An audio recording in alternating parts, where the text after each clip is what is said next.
మన రక్షకుడు ప్రభువైన యేసుక్రీస్తు నామములో మీకు సమాధానం కలుగును గాక. ఈ వీడియోని వీక్షిస్తున్నా మీతో దేవుడు మాట్లాడుతున్నాడు. స్కిప్ చేయకుండా ఆఖరి వరకు కూడా ఈ యొక్క వీడియోని వీక్షించండి. దేవుడు నీతో మాట్లాడుతున్నాడు. ఒక 3 రోజులు నీ శ్రమలు పోవాలని, నీ ఇబ్బందులు పోవాలని, నీ కష్టాలు పోవాలని ఉపవాసం ఉండి ప్రార్థన చేయి. ఎస్తేరు 3 రోజులు ఉపవాసం ఉండి ప్రార్థన చేసింది. దేవుడు గొప్ప కార్యం చేశాడు. నీవు కూడా ఒక 3 రోజులు ఉపవాసం ఉండి ప్రార్థన చేయి. దేవుని జీవితంలో అద్భుతం చేయబోతా ఉన్నాడు. ఎలా ఉపవాసం ఉండాలి, ఎలా చేయాలి, దేవుని యొక్క వాక్యం ఏం చెప్తుంది, ఉపవాస ప్రార్థన ద్వారా దేవుడు చేసే కార్యాలు ఏంటి అనేవి ఈ రోజున మీకు నేను దేవుని యొక్క వాక్యంలో నుండి, లేఖనాల్లో నుండి కూడా చూపించాలని ఆశపడుతున్నాను. దేవుని యొక్క వాక్యంలో నుండి మనం ధ్యానం చేసుకుందాం. యోబేలు గ్రంథం 2వ అధ్యాయము 12వ వచనం నుండి చదువుకుందాం. ఇప్పుడైనను మీరు ఉపవాసం ఉండి కన్నీరు విడుచుచు దుఃఖించుచు మనపూర్వకముగా నా యొద్దకు రండి. ఇప్పుడైనను మీరు ఉపవాసం ఉండి కన్నీరు విడుచుచు దుఃఖించుచు మనపూర్వకముగా నా యొద్దకు రండి. ఇదే యెహోవా వాక్కు.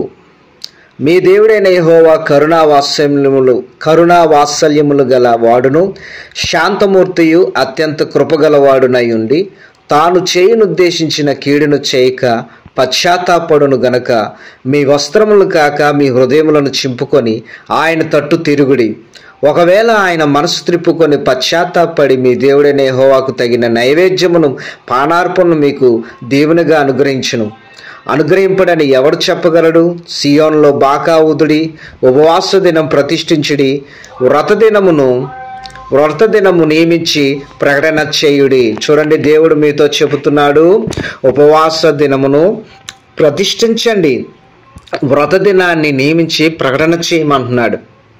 ఆయన కరుణ వాత్సల్యం కలిగిన వాడు, శాంతమూర్తి, అత్యంత కృపగలవాడయ్యుండి దేవుడు ఏదైతే చేయాలనుకున్న కీడు మానేసి ఆయన మేలు చేస్తాడు. కాబట్టి మీరు పశ్చాత్తాపడి దేవుని సన్నిధానంలో ఉండి ఇప్పుడైనను మీరు ఉపవాసం ఉండి ప్రార్థన చేస్తే దేవుడు నీకు దీవెనను అనుగ్రహిస్తాడు.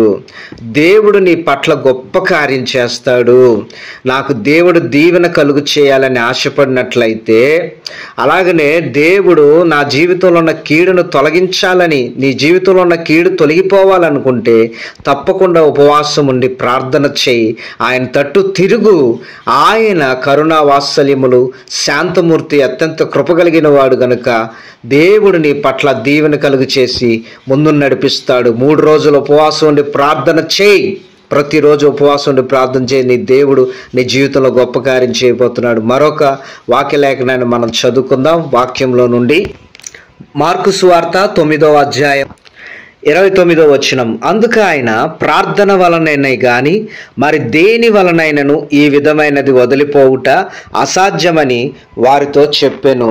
చూడండి, దేవుని యొక్క వాక్యంలో రాయబడి ఉన్నది, అనేక ప్రాచీన ప్రతులలో ఉపవాసము వలననే అని కూర్చబడి ఉన్నది. అంటే ఉపవాసం వలననే గాని మరి దేని వలనైనా ఈ విధమైనది వదిలిపోవుట అసాధ్యము. నీ జీవితంలో ఉన్న దయ్యాలు, భూతాలు, చీకటి శక్తులు, శాపాలు, పాపాలు, రోగాలు, అప్పులు, వేదనలు, బాధలు ఇవన్నీ కూడా వదిలిపోవాలి అంటే ఖచ్చితముగా నీవు ఉపవాసం ఉండి ప్రార్థన చేయాలి. ఉపవాస ప్రార్థన వలన మాత్రమే ఇలాంటి గొప్ప కార్యాలు జరగడానికి అవకాశం ఉంటుంది. ఉపవాసం ఉండి నేటి నుండే దేవుడి సన్నిధానంలో నిర్ణయించుకొని వ్రత దినాన్ని ప్రతిష్ఠ చేసి ప్రారంభం చేయి. దేవుడి సన్నిధానంలో 3 రాత్రి పగళ్ళు దేవుడి సన్నిధానంలో ఉపవాసం ఉండి ప్రార్థన చేయి. దేవునికి జవాబునిచ్చి ఆయన తన కృపతో నిన్ను ముందుకు నడిపిస్తాడు. వాక్యంలో ఎలాగ ఉపవాసం ఉండాలి అనేది కూడా నేను మీకు తెలియపరుస్తాను దేవుని యొక్క వాక్యంలో నుండి. మత్తయి సువార్త 6వ అధ్యాయము 16వ వచనం. మీరు ఉపవాసం చేయనప్పుడు వేషధారుల వలె దుఃఖముఖులై ఉండకుడి, తాము ఉపవాసం చేయుచున్నట్టు మనుషులకు కనబడవలనని వారు తమ ముఖము ముఖములను వికారం చేసుకుందురు. వారు తమ ఫలం పొంది ఉన్నారని నిశ్చయముగా మీతో చెప్పుచున్నాను. ఉపవాసము చేయుచున్నట్టు మనుషులకు కనబడవలనని కాక రహస్యమందున్న నీ తండ్రికే కనపడవలనని నీవు ఉపవాసం చేయనప్పుడు నీ తల అంటుకొని నీ ముఖము కడుక్కొనుము. అప్పుడు రహస్యమందు చూచుచున్న నీ తండ్రి నీకు ప్రతిఫలం ఇచ్చును. మనుషులకు కనబడాలని లేకపోతే మనుషులు చూసి మెచ్చుకోవాలని కాకుండా వేషధారుల వలె కాకోకుండా దేవుని సన్నిధానంలో నిశ్చయించుకొని నీ ఉపవాసం ఉన్నట్లుగా నీకు తప్ప మ్యాక్సిమం ఎవరికి తెలియకోకుండా ఉన్నట్లుగా చక్కగా తల అంటుకొని తల స్నానం చేసి చక్కగా స్నానం చేసి ఒక రహస్యమైన గదిలోనికి వెళ్ళి 3 దినాలు గడిపి ఉపవాసం ఉండి ప్రార్థన చేయి. దేవుని జీవితంలో గొప్ప కార్యం జరిగిస్తాడు. ఉపవాసం ఉన్నప్పుడు ఉదయం సూర్యోదయం మొదలుకొని సాయంత్రం సూర్యాస్తమయం వరకు దేవుడి సన్నిధానంలో ఉపవాసం ఉండి ప్రార్థన చేయి. ఆ రోజున ఏ పని చేయి మాకు. సో సాయంత్రం సూర్యాస్తమయం అయిపోగానే వెంటనే చక్కగా ఉపవాసం ముగించుకొని తర్వాత ఆహారం తిని మరొక ఉదయం అలాగా 3 రోజులు ఉపవాసం ఉండి ప్రార్థన చేయి. సో నీళ్ళు అలాగనే వాటర్ తప్ప మరి ఏది కూడా తీసుకోకోకుండా ఈ 3 రోజులు ఖచ్చితంగా ముందుకు వెళ్ళండి. ఉదయాన్నే 5 గంటల నుండి ప్రార్థన మొదలు పెట్టండి. మధ్యాహ్నం 2 నుండి ప్రార్థన మొదలు పెట్టండి. సాయంత్రం 6 to 7 వరకు ప్రార్థన చేయండి. ఉపవాసం ఉన్నప్పుడు ముమ్మారు ప్రార్థన చేయండి. అలాగనే ప్రియా దేవుని బిడ్డ, ఆ దేవుడి సన్నిధానంలో నీకు ఏం కావాలో దేవుణ్ణి అడుగు. ఆయన నీ జీవితంలో గొప్ప కార్యం జరిగిస్తాడు. వివాహం గురించి అయినా లేకపోతే మంచి ఉద్యోగం కోసమైనా, అప్పులు తొలగిపోవాలన్నా, రోగం తొలగిపోవాలన్నా, దేవుడు నీతో మాట్లాడాలన్నా, పరిచర్య ప్రారంభం చేయాలన్నా, ఏదైనా కానీ ఉపవాసంతో దేవుడి సన్నిధానంలో ఉండి కనిపెట్టు. ఏడు దేవుడి సన్నిధానంలో రోదన చేయి. దేవుడి సన్నిధానంలో కన్నీరు కార్చు. దేవుడి సన్నిధానంలో వాక్యం చదువు, ఆరాధన చేయి. బలమైన కార్యాలు నీ జీవితంలో దేవుడు జరిగించబోతా ఉన్నాడు. ఇలాగ నా దేవుడు నాకు ప్రేరేపించిన ప్రకారం మీరు ఉన్నట్లయితే ఖచ్చితంగా నీ జీవితంలో దేవుడు గొప్ప కార్యం చేస్తాడు. ఆయన నిన్ను దీవించి ఆశీర్వదిస్తాడు. దేవుడు మిమ్మల్ని దీవించి ఆశీర్వదించును గాక.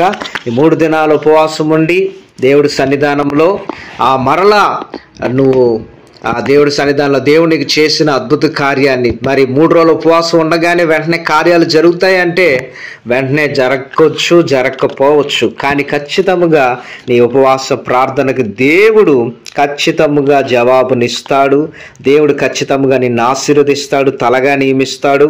అలాగనే దేవుడిని చేసే కార్యమంతా ఆశీర్వదించుటకు ఆకాశం తన మంచి ధన్యతని దేవుడు తెరుస్తాడు. కాబట్టి ఉపవాస ప్రార్థనలో ఉన్న శక్తి చాలా గొప్పగా ఉంటుంది కనుక మీరు తప్పకుండా ఉపవాసం ఉండి దేవుడి సన్నిధానంలో ప్రార్థన చేస్తూ ముందుకు వెళ్ళండి. ప్రభు మిమ్మల్ని దీవించి ఆశీర్వదించి బలపరచును గాక. కామెంట్స్లో 3 దినాలు నువ్వు ఉపవాసం ఉంటున్నట్లయితే బ్రదర్ నేను 3 దినాలు ఉపవాసం ఉంటున్నానని తెలియపరచండి.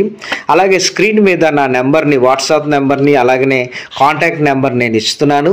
3 రోజులు ఉపవాసం ఉండాలి అనుకున్నట్లయితే ఖచ్చితంగా నన్ను సంప్రదించి ఏవైనా మెలకువలు తెలుసుకోవాలనుకున్నట్లయితే తెలియపరచండి. నేను మీతో మాట్లాడి ఉపవాసం ఉండినప్పుడు మీకు సపోర్ట్గా నేను నిలబడతా. మీ సాక్ష్యాలు కూడా పంచుకోనండి. దేవుడు మిమ్మల్ని దీవించును గాక. God bless you. ఈ యొక్క ఛానల్ని సబ్స్క్రైబ్ చేసుకోనండి. అలాగే నేను లైక్ చేయండి, అనేకులకు కూడా షేర్ చేయండి. ఈ ఉపవాస ప్రార్థన ద్వారా దేవుడు నిన్ను నీ కుటుంబాన్ని దీవించి ఆశీర్వదించును గాక. God bless you.